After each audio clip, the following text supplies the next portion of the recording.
బయట మాత్రం ఈదరతోని ఫుల్లు చలి పెడుతుంది కదా, మాకైతే ఫుల్లు చలి పెడుతుంది. దుబ్బురు దుబ్బురు వాన కూడా పడుతుంది. మా వాళ్ళకైతే దోశలు తినాలనిపిస్తుందట. అందుకే కారం దోశకు బాగా అలవాటు అయ్యారు. ఏమున్నా దోశ ఏమంటే ప్లేన్ దోశ అవసరమే లేదు, కారం దోశ ఇత్తనే తింటాం అనుకుంటే కారం దోశను ఏమంటారు చూడు, మంచిగా పెనం పెట్టుకొని ఒక 2 గంటలంతా పిండి వేసుకొని మంచిగా చుట్టూ దింపి మంచిగా కారం కలుపుకొని చూసిరా, కారం మాత్రం సూపర్గా అనిపిస్తుంది కదా. కారం దోశ ఒక్కటి తింటే మాత్రం కడుపు నిండిపోతుంది.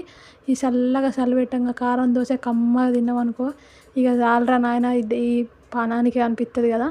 కారం దోశ తినాలంటే కూడా మంచిగా ఇట్లా వేసుకొని మంచిగా కాల్చి ఒక్క స్పూన్ మొత్తం నూనె మొత్తం దీన్ని అప్లై చేసుకొని మంచిగా కాల్చుకొని ఒక పక్కకు మర్రేసుకొని దీన్ని పల్లి చట్నీతో తిన్నామనుకో స్వర్గం కనబడుతుంది. చలికి వెచ్చగా పెనం మీదకి వెళ్ళి ప్లేట్లో పడితే మస్తు ఉంటుంది కదా కారం దోశ.